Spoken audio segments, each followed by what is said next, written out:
So I'm going to transition over to doing things locally. I want to use GitHub Copilot locally over on my machine. So to do that, the first thing that we mentioned in the instructions, if I go back there, is you need to download the .env file. Let's see if I can find where we mentioned that. Here we are, continue on your local desktop. You're going to right click that and you're going to click download, and then it'll download it. And then from here, there's a button at the very bottom that says continue on desktop. You're going to select that. You're going to be asked to sign into GitHub. The reason being is that we're going to create this project in your GitHub repository.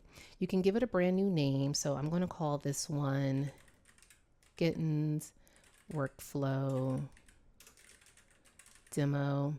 And you can choose whether you want it to be a private or a public repository. I want it to be private. And then once that's been created, you can choose whether you want to work within the VS Code stable or insiders version. So I'm going to go with the stable, and then I'm going to click open to open in VS Code locally. I need to choose where I want to save it. So I like to save everything for me in this GitHub folder. And once that has been saved, you'll then be asked if you want to open it. I want to open it in a new window. And here's that project. It's ready for me to start taking some action. So first things first that we want to do is actually set up our environment to do things locally, because now that we're doing things locally, we don't have everything already contained for us in a container or in like a code space or anything of that nature. So what we need to do instead is create a brand new virtual environment. So I'm going to open up the terminal. And within the terminal, I like to use UV personally because it's just fast. So I'm going to type in the command UVVENV to create my virtual environment. And I'm going to activate it with the command that shows in the terminal output, which would be .venv /scripts /activate. And so that'll activate my virtual environment. And then if you do recall, we need to bring over that .env file that we downloaded. So, and given the sensitive information that's in there, I'm not going to show you explicitly what's in that file, but essentially what you'll do is open up that download of yours, and then you'll create a .env file, and then you're going to copy and paste everything in there. So now that the .env file has been created, we need to install our dependencies. So we have a requirements.txt file in here, and it lists everything that we need to have installed. So let me give myself some more space so you can see what's happening over here. To install those dependencies, we're going to do uv pip install -r followed by requirements.txt so we can read what's in this file.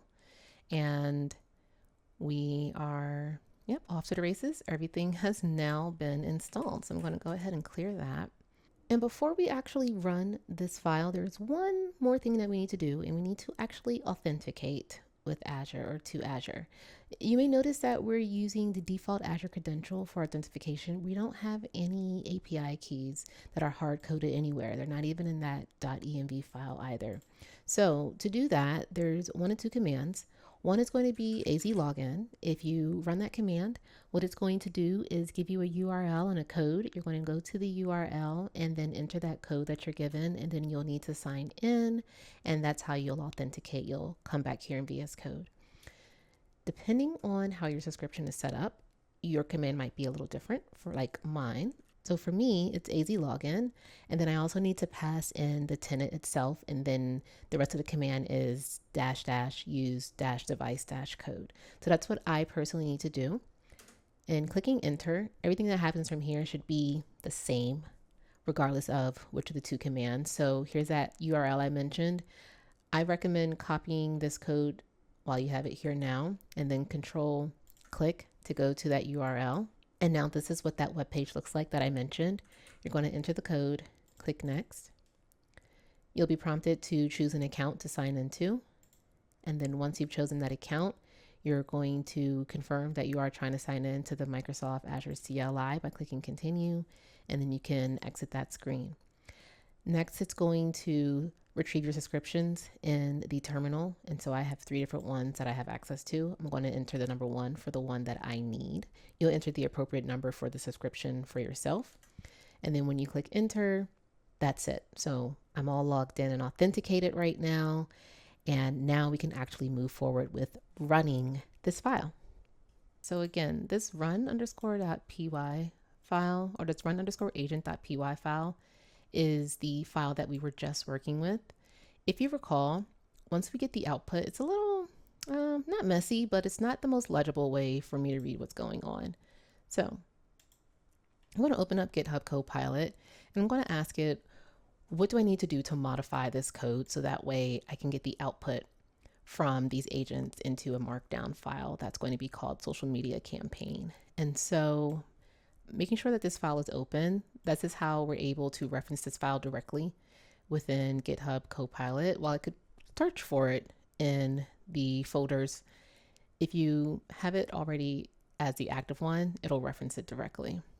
Now we want to make sure that we are in agent mode as well, because I'm going to ask GitHub Copilot to take some action for me in this file. And in case you're curious, I'm using Claude Sonnet 4.5.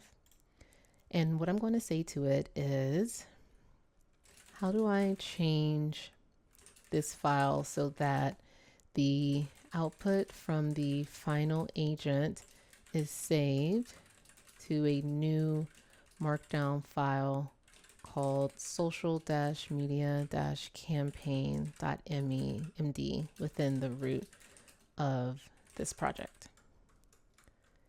And let's just see what it does just with that prompt. So I'm going to enter that. And it's working, it's thinking. Okay, so it's helping me modify what I have here.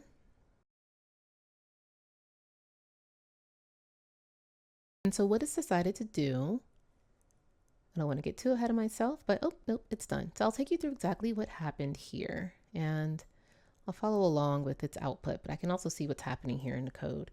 So right now what it's doing is that it's taking all the output from the agent, it's collecting it in this list called output_content. And then from there, it's going to capture the text from the two event types that we have here. I'm just going to keep this because I have faith in GitHub Copilot for this one. And then from there, it takes everything that has been collected from the agents. It's going to append, as you can see here, to there. And then at the very end, at the bottom, we have this output file, which is a social media campaign markdown file that's being created. It's going to be written to there, and then it'll be saved directly in the root of this project. So let's see if that worked. I'm going to close GitHub Copilot. And as a reminder, we've already passed in our prompt, which is create a social media campaign for the Contoso Electronics wireless earbuds. And I think the code is short. If you can see, there's not much in here. And even within our project files, we didn't have to necessarily create files upon files of everything pertinent to each agent, because all that is back over in Foundry. All right. So from here, let me close this, and without further ado, we are going to run this. So Python run_agent.py, and clicking enter, and I'll show you here that social media campaign does not currently exist. So ideally what we will get from running this is that file being created.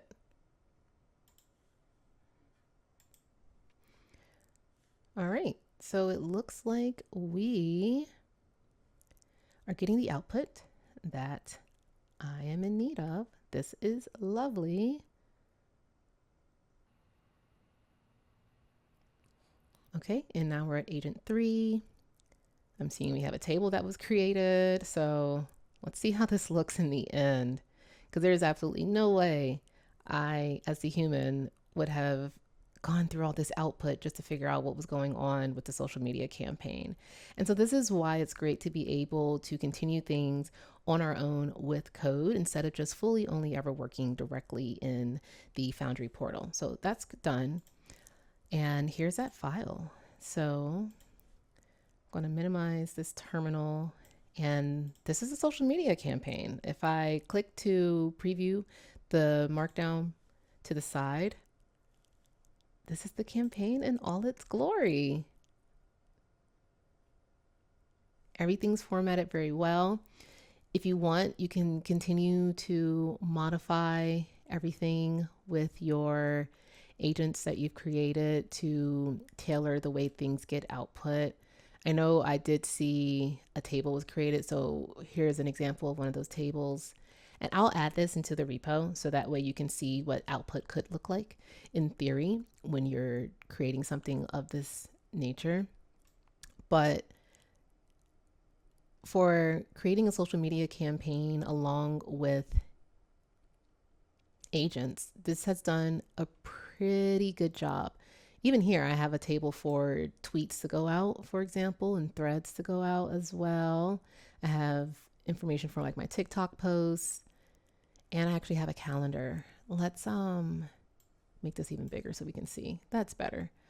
So I have a week 1 example. Oh, this is beautiful.